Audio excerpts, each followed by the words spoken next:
What's up, bros? We are here with Jeremy Cox from Imaginary Forces. He presented last year, so if you want to go watch his stuff, you can go on go to Cineversity. I believe it's backlogged there. He's not presenting this year, sadly, but he's here to man a booth, just like in the trenches with the rest of us. So let's talk South by Southwest game video that you guys did. Yeah. You've done it for 2 years in a row? 3 or years. 3 years? 3 years. You did kind of the breakdown on it last year, which I absolutely loved. That was one of my favorite ones last year. The guy rolling around. Yeah. So tell me a little bit about your process from doing the video this year. Yeah. Well, since we've done it 3 years in a row, it's been an interesting creative challenge. So the first year we didn't really know it was going to be a series. We just knew, we're doing it this year. So we had some ideas, we made it. Okay, we're done.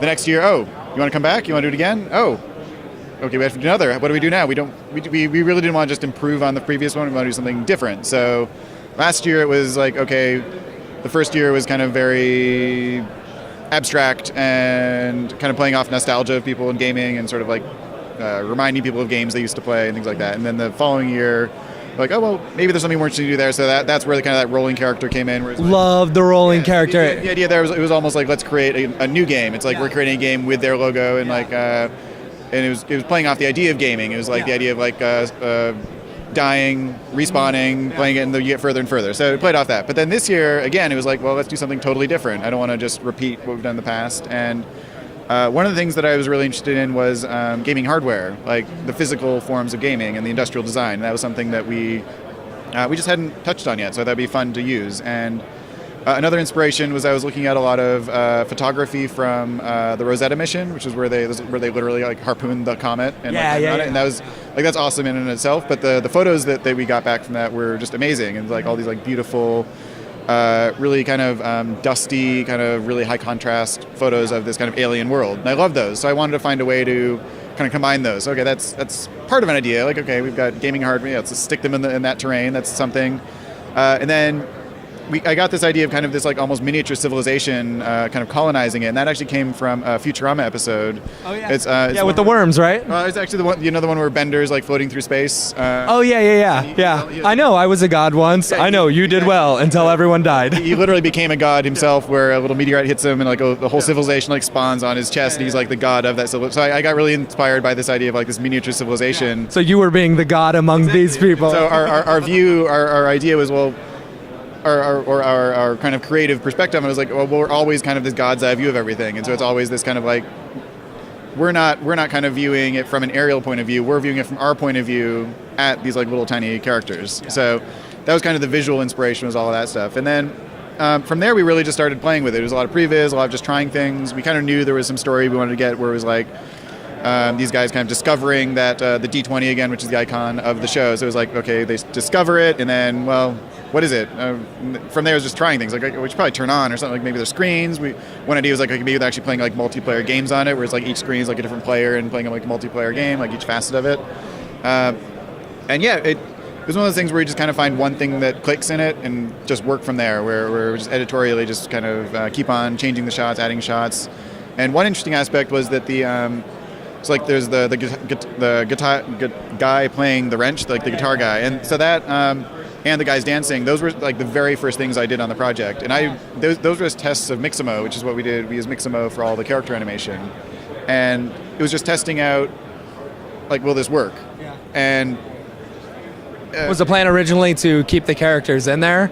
We were going to use those characters in some way, but they weren't necessarily going to be doing those actions. So it was just testing out kind of how does Mixamo interact with Cinema 4D, what's the import process like, and of course, I started rendering it and just seeing how it looks, but we were never intending to use those characters, and through the editorial process, the whole piece just wasn't feeling fun enough. Like, the screens turned on at the end, it was like this whole like kind of party atmosphere, but nothing was actually really happening. It was just kind of like flashing lights, and like, they'd probably be like unwinding. It's like they just uncovered this giant like monolithic thing, so they were gonna like kick off their shoes and like have a good time or whatever. So we just had those animations laying around from my original tests. It was like, I already did these. Everyone crowded around my screen when I was doing those. Everyone was laughing at those. So let's put those in there. And I felt like that really tied the whole thing together. Yeah, exactly. I felt that really added so much. It was a very organic process where we didn't know from the beginning exactly what everything was going to be. We just had this sort of overarching themes and ideas we wanted to hit, and then it was really it was just like every day would come in and improve it a little by a little and just sort of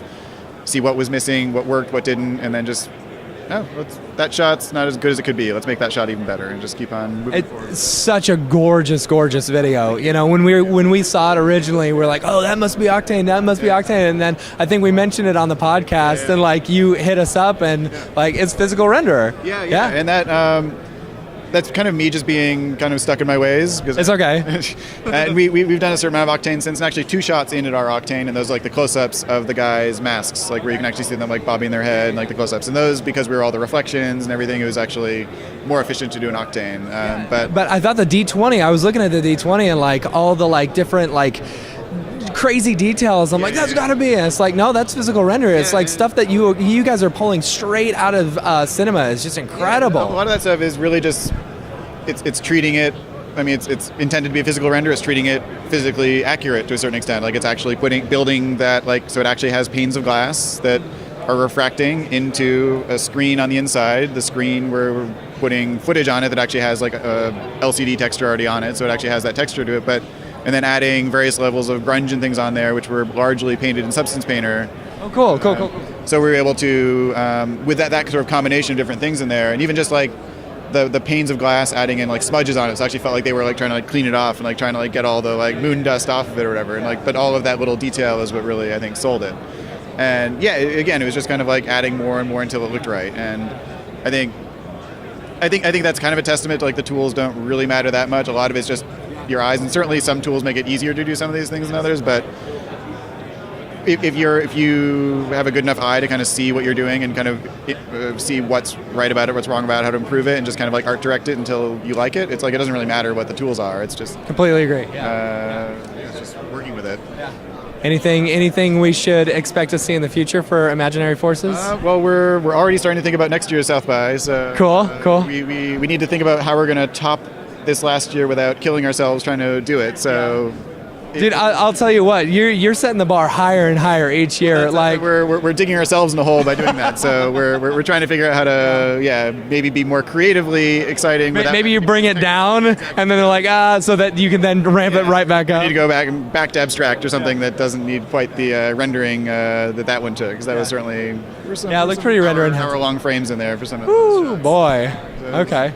Well, thank you so much for being with us. Of course. I'm excited that you're here and get to hang out a little bit. I really enjoyed it. We will have his link in the description below, so check out that video and stick around for more interviews and stuff. Thank you. Thank you.